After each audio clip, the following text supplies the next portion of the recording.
जिन बच्चों का group D 2022 में सिलेक्शन नहीं हुआ वो लोग थोड़ा ध्यान से देखें इस वीडियो को। साथ साथ जितने भी बच्चे नए हैं जो इस बार ग्रुप डी का फॉर्म डालने वाले हैं वो भी इस वीडियो को पूरा देखें। बच्चों इस वीडियो में मैं अपनी सारी कंफ्यूजन खत्म करने वाला हूं। क्या ग्रुप डी में इस बार आईटीआई लागू होगा? अगर आईटीआई नहीं लागू हुआ तो क्या? अगर आईटीआई लागू हो रहा तो कौन कौन सी पोस्ट में आईटीआई लागू होने वाला है? आपको मैं बता दूं ग्रुप डी का सिलेबस क्या होता है, ग्रुप डी में साइंस का स्टैंडर्ड कैसा पूछा जाता है, यानी जितनी भी हमारी पुरानी वाली गलती थी वो सारी की सारी गलती मैं आपको एक एक करके बताने वाला हूं।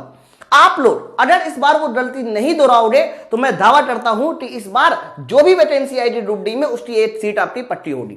बच्चों एक और सवाल सबके मन में होगा कि ग्रुप डी की नई भर्ती कब आने वाली है, वो भी मैं आपको बताऊंगा कि किस मंथ से ग्रुप डी की नई भर्ती आ जाएगी। तो चलो फिर वीडियो की शुरुआत करते हैं, यानी क्या बड़े बदलाव होने वाले हैं, सिलेबस, एज, एग्जाम पैटर्न, ये सब की बात मैं करूंगा।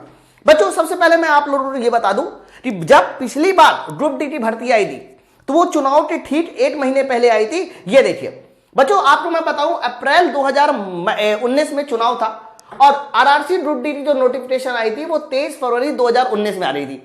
बच्चों जब नोटिफिकेशन आई थी तो 1,03,000 भर्तियां आई थी पिछली बार और उस भर्ती को आए हुए लगभग 4 साल पूरे हो गए, अब 5वां साल भी हो जाएगा। लेकिन अब ये देख लेते हैं कि ग्रुप डी में कितनी कितनी सीटें खाली हैं। तो रेलवे ने अभी कुछ दिन पहले एक नोटिफिकेशन निकाला था जिसमें उन्होंने कहा था कि ग्रुप सी की, ध्यान रखिएगा, ग्रुप सी की टोटल 2,48,000 पोस्ट खाली है। और मेरे भाई ये जो 2,48,000 टोटल पोस्ट है ना, इसमें से ज्यादातर जो पोस्ट है सर वो ग्रुप डी की ही है। ग्रुप डी में आईटीआई लागू करने की वजह से ये ग्रुप सी हो गया, लेकिन ऐसा नहीं है कि सिर्फ आईटीआई ही लागू होगा। बहुत सारी ऐसी पोस्ट है जिसमें 10वीं पास वाला बच्चा भी ग्रुप डी का फॉर्म भर सकता है ना। तो ये देखिए अगर 2019 की बात करते हैं तो चुनाव से ठीक 1 महीने पहले भर्ती आई थी। और अगर मैं बच्चों 2024 की बात करता हूं तो 2024 में जो अप्रैल में हमारे चुनाव होने हैं तो मैं दावा करता हूं कि अप्रैल से पहले फरवरी या हो सकता है जनवरी में दोबारा से आपको ग्रुप डी की नोटिफिकेशन देखने को मिलेगी। लेकिन प्रश्न यह है कि आपने जो पिछली बार आपका किसी वजह से सिलेक्शन नहीं रह गया तो क्या इस बार आप तैयार हो? तो एक एक करके हम पूरी बात करेंगे। सबसे पहले मैं आपको बताता हूं कि एलिजिबिलिटी क्या होने वाली इस बार ग्रुप डी की। बच्चों अगर ग्रुप डी की एलिजिबिलिटी की बात करते हैं तो बहुत सारे बच्चों के मन में था क्या आईटीआई लागू होगा। हाँ, तो मेरे भाई पिछली बार जो आईटीआई पोस्ट आई थी ग्रुप डी की उसमें टोटल ग्रुप डी में कितनी पोस्ट होती है याद रखना, ग्रुप डी में टोटल 17 पोस्ट होती है। पिछली बार की वैकेंसी में 17 की 17 पोस्ट में सिर्फ और सिर्फ 10वीं पास लागू था, सिर्फ 10वीं पास। लेकिन मेरे भाई ऐसा इस बार नहीं होगा। ऐसा क्या होगा कि कुछ पोस्ट में हमारा 10+ आईटीआई लागू होगा, कुछ पोस्ट में 10+ अप्रेंटिसशिप लागू होगा और मेरे भाई कुछ ऐसी पोस्ट भी आएगी जिसमें केवल 10वीं पास लागू होगा। अब 10वीं पास वाली कौन कौन सी पोस्ट होगी, जैसे कि हमारा जो पॉइंट्समैन होता है, हॉस्पिटल असिस्टेंट होता है, मतलब जहां पर टेक्निकल नॉलेज जरूरी ही नहीं है। अब आप बताओ हॉस्पिटल असिस्टेंट, ट्रैकमैन है ना, पॉइंट्समैन, इनके लिए टेक्निकल नॉलेज जरूरी नहीं है। बच्चों बहुत सारी ऐसी पोस्ट होती है जहां टेक्निकल नॉलेज जरूरी होगी, सर वहां पर 10+ आईटीआई लागू होगा। जहां जहां 10+ आईटीआई होगा वहां वहां 10+ अप्रेंटिसशिप भी होगा। तो ऐसा बिल्कुल भी नहीं परेशान होना आपको कि आपने आईटीआई नहीं कर रखा तो आप फॉर्म नहीं भर सकते, आप फॉर्म डाल सकते हैं, है ना। उसके साथ साथ अगर आपने आईटीआई नहीं कर रखा तो आईटीआई करने की शुरुआत कर दीजिए, क्योंकि आईटीआई मतलब रेलवे, रेलवे मतलब आईटीआई। ओके, तो एक तो ये कंफ्यूजन थी आप लोगों को जो मैंने आपको क्लियर कर दी। दूसरा बच्चों, दूसरा जो सबसे बड़ी कंफ्यूजन है वो एज को लेके। मैं आपको पहले बता दूं पिछली बार की नोटिफिकेशन में जो एज थी जनरल की वो मैक्सिमम 33, ओबीसी की 36, SC ST की 38। लेकिन आप देखिए जितनी भी वैकेंसी इस समय आ रही है वहां एज का रिलैक्सेशन जरूर मिल रहा है आपको। अब हो सकता है कि एज का रिलैक्सेशन 2 साल का मिल सकता है या 3 साल का। अभी आप देखिए यूपी सरकार ने उत्तर प्रदेश पुलिस की भर्ती आई है उसमें 3 साल का एज रिलैक्सेशन दिया सभी कैटेगरी को। तो मेरे भाई 101% यहां पर भी जो भी भर्ती आएगी वहां पर आपको एज रिलैक्सेशन मिलेगा। आप इस कैटेगरी में आते हैं तो आप अभी से ग्रुप डी की तैयारी कर सकते हैं। बच्चों इसके अलावा एक और बात मैं बता दूं, एग्जाम पैटर्न क्या होता है ग्रुप डी का। देखो भाई जब भी कभी ग्रुप डी का फॉर्म आएगा तो सबसे पहला पेपर होगा जो होगा कंप्यूटर बेस्ड टेस्ट, है ना। कंप्यूटर बेस्ड टेस्ट के बाद अगला जो होगा वो बच्चों होगा फिजिकल। फिजिकल में भी बहुत सारे बच्चे बाहर होते हैं, इस बात को याद रखिएगा। ऐसा नहीं कि फिजिकल आपने ऐसे ही पास हो जाएगा, फिजिकल में क्या आता है वो भी मैं बताऊंगा। इसके बाद अगला जो होगा बच्चों वो हमारा होगा मेडिकल। मेडिकल में ये लोग बाहर तो नहीं करते किसी को, लेकिन हाँ थोड़ा सा टाइम पीरियड दे देते हैं। जैसे कि मान लीजिए किसी वजह से आपके टेस्टिस में खराबी है, आपको हाइड्रोसील है, तो वो आपको 2 महीने 3 महीने का समय दे देंगे कि भाई जाओ ऑपरेशन काट के आ जाना और सही होके आ जाओ, फिर ज्वाइन कर लेना, है ना। तो इसमें बाहर नहीं करते, लेकिन ध्यान रखिएगा सीबीटी और मेरिट फिजिकल से आपको बाहर किया जा सकता है।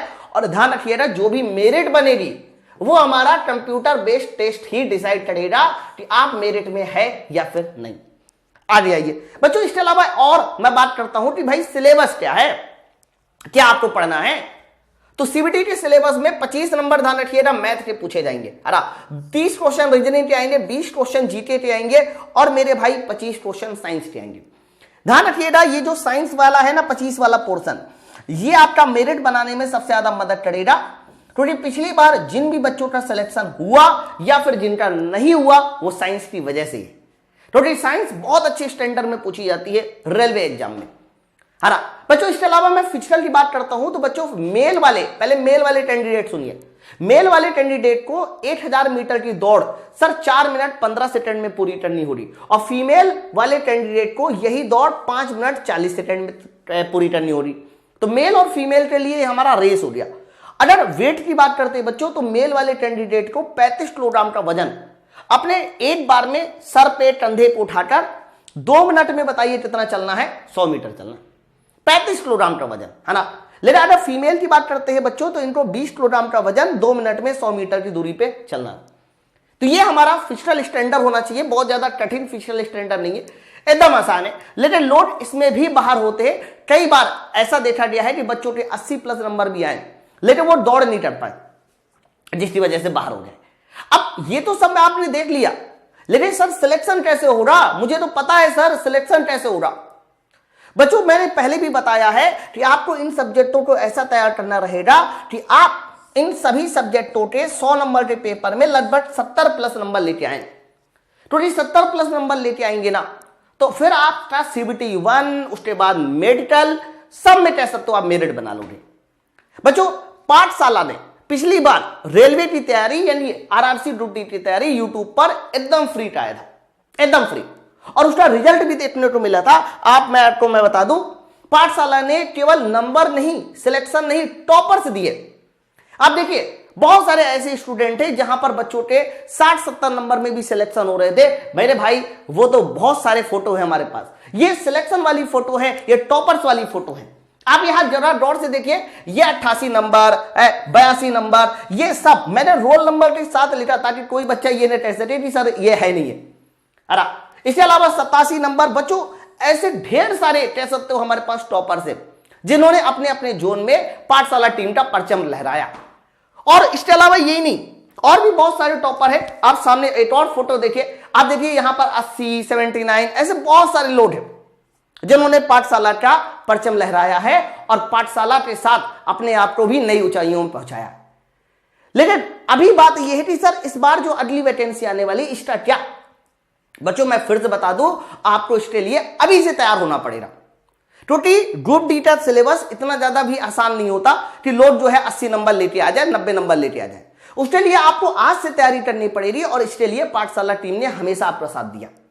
बच्चों माई पाठशाला एप्लीकेशन पे एक ऐसा पुराना बैच जिसने बहुत सारे सिलेक्शन दिए और वही बैच आपका एक बार फिर से हथौड़ा बैच। आपको पता है पिछली बार यही बैच मैंने यूट्यूब पे पूरा चलाया था जिसकी वजह से बहुत सारे लोगों का सिलेक्शन हुआ। लेकिन जब ये पिछली बार बैच चला था तो सिर्फ साइंस के दम पे चला था, लेकिन इस बार इस हथौड़े बैच में आपको कंप्लीट सब्जेक्ट मिलेंगे। कंप्लीट सब्जेक्ट का मतलब इसमें आपको मैथ की क्लास, इसमें आपको पूरी रीजनिंग की class, theory plus chapter wise practice, पूरा जीके जीएस यानी history, politics, geography, current affair, है ना। बच्चों मेरे इसमें साइंस भी मिलेगा, साइंस में पूरा का पूरा एनसीईआरटी साइंस, फिजिक्स, केमिस्ट्री और बायोलॉजी। ओके, इसके अलावा मैंने स्पेशली साइंस के लिए ताकि आपका साइंस में अच्छा पकड़ मजबूत हो सके, हमने यहां पर साइंस एनसीईआरटी का प्रैक्टिस बैच भी इन्वॉल्व कर रखा कि एनसीईआरटी का प्रैक्टिस बैच भी मिलेगा। बच्चों ग्रुप डी 2022 में टोटल 99 सेट हुए हैं। बच्चों इन 99 सेट का निचोड़ यानी प्रीवियस ईयर पेपर भी आपको मिलेंगे। इसके अलावा इसमें आपको मॉक टेस्ट भी मिलेगा। मतलब इस हथौड़े बैच में ये सारे के सारे सब्जेक्ट के साथ एक कंप्लीट पैकेज जिसमें आप अपनी तैयारी को सिलेक्शन में बदल सकते हैं। है ना। तो अभी से आप इस बैच के साथ जुड़ सकते हैं। इस बैच से जुड़ने के लिए आपको माई पाठशाला एप्लीकेशन को डाउनलोड करना होगा। प्ले स्टोर पे जाइए, माई पाठशाला एप्लीकेशन को डाउनलोड कीजिए और डाउनलोड करने के बाद जैसे ही आप एप्लीकेशन पे आएंगे तो वहां पर एक हथौड़ा बैच दिखाई देगा जो कि ग्रुप डी स्पेशल होगा, ग्रुप डी स्पेशल। इसको ज्वाइन कर लीजिए बच्चों। ये सारे के सारे सब्जेक्ट मैथ और मैथ 360 में, है ना। हालांकि आपको दाम थोड़ा ज्यादा दिखाएगा, लेकिन जैसे ही आप एक छोटा सा कूपन कोड लगाओगे, वो कूपन कोड है योडी10। योडी10 अप्लाई करने के बाद ये कंप्लीट हथौड़ा बैच जिसमें इतने सारे सब्जेक्ट, साइंस की practice, NCERT practice, mock test, sir ये सब कुछ मात्र जो है 360 रुपए में मिलेगा। अभी से तैयारी करना शुरू कर लीजिए। अभी से अपने आप से वादा कर लीजिए कि सर मुझे इस बार ग्रुप डी में 101% सिलेक्शन लेना है। एक रास्ते पर चलना सीख लीजिए, तो इससे कभी भी सस्ता आपको, और सस्ते से मतलब नहीं है, मेन मतलब ये है कि सर क्या ये कंटेंट मिलर सिलेक्शन का आएगा, और मैं दावा करता हूं ये कंटेंट सिलेक्शन का आएगा। बच्चों आपको मैं बता दूं, ग्रुप डी 2022 का पेपर हुए 1 साल हो चुका है, पूरा 1 साल। और पूरे यूट्यूब पर, पूरे एप्लीकेशन पे देख लीजिए, किसी की अभी तक इतनी हिम्मत नहीं हुई कि वो ग्रुप डी 2022 में साइंस के क्वेश्चन को सॉल्व करा सके। अभी मैंने ये देखिए सारे के सारे क्वेश्चन, यानी 99 सेट का निचोड़, साइंस का निचोड़ 200 क्वेश्चन में दिया। बच्चों आप ये देखिए, इस सारे के सारे क्लास में आपको इसी तरीके से डबल कॉलम पीडीएफ मिलेगी और इसी तरह से हमारे प्रीवियस ईयर पेपर। अरे याद करो भाई, ये सारे के सारे सवाल हमारे ग्रुप डी 2022 में पूछे गए मेरे भाई। ये केवल साइंस के हैं, और ऐसा ही आपको मैथ, ऐसा ही आपको रीजनिंग, मतलब इस तरह से डबल कॉलम की पीडीएफ, बकायदा अच्छे से सॉल्यूशन के बाद आप इसको बाहर से प्रिंट आउट भी निकाल सकते हैं। मतलब जो कुछ भी हमारे ग्रुप डी में सिलेक्शन के लिए जरूरी है वो सब कुछ आपको इस बैच में मिलने वाला है ना। तो आपको अभी जो है इस बैच, और मैं फिर से बता दूं, ऐसी केवल साइंस में नहीं, जितने भी हमारे सब्जेक्ट है, चाहे वो हमारा आपका मैथ हो, रीजनिंग हो, जीके हो, हर एक में इस तरह से डबल कॉलम की पीडीएफ मिलेगी जिससे कि आप अपनी तैयारी को बेहतर बना सके। और ये सारा का सारा कंटेंट इस हथौड़े बैच में आपको मिलेगा। और हथौड़े बैच को ज्वाइन करने के लिए आपको माई पाठशाला एप्लीकेशन डाउनलोड करना है और ये कूपन कोड अप्लाई करना है। फिर भी किसी तरह का कोई डाउट होता है आपको, किसी भी तरह की कोई परेशानी होती है आपको, तो आपको मैं एक नंबर लिख देता हूं, 9696 मेरे भाई आप इस नंबर पे फोन करके भी कोई भी दिक्कत है, कोई भी परेशानी है तो भी आप जो है बात कर सकते हैं। ठीक है, तो आई थिंक आपको मेरी बात एकदम समझ में आई होगी। समय नजदीक आ चुका है। पिछली बार भी चुनाव से पहले भर्ती आई थी, इस बार भी चुनाव से पहले ग्रुप डी की बड़ी भर्ती आएगी। लेकिन मुद्दे की बात यह है कि क्या आप उस भर्ती के लिए तैयार हो। तो आपको भी अपने आप को तैयार करना होगा, और उस तैयारी में आपका साथ देगा माई पाठशाला। मात्र हथौड़े बैच में आप 360 रुपए में इनरोल कर सकते हैं और ये सारे के सारे सब्जेक्ट को अच्छे से तैयार कर सकते हैं, अपने सिलेक्शन के लिए तैयार कर सकते हैं। ठीक है, और इसके बाद अगली जो फोटो होगी इनमें ये आपकी होगी, और मैं ये चाहता हूं कि आपकी फोटो इस बार इसमें हो और आप अगली बार मिठाई लेके मेरे पास आए। ठीक है, चलिए फिर हम लोग मिलते हैं अगले वीडियो में, तब तक के लिए थैंक यू वेरी मच।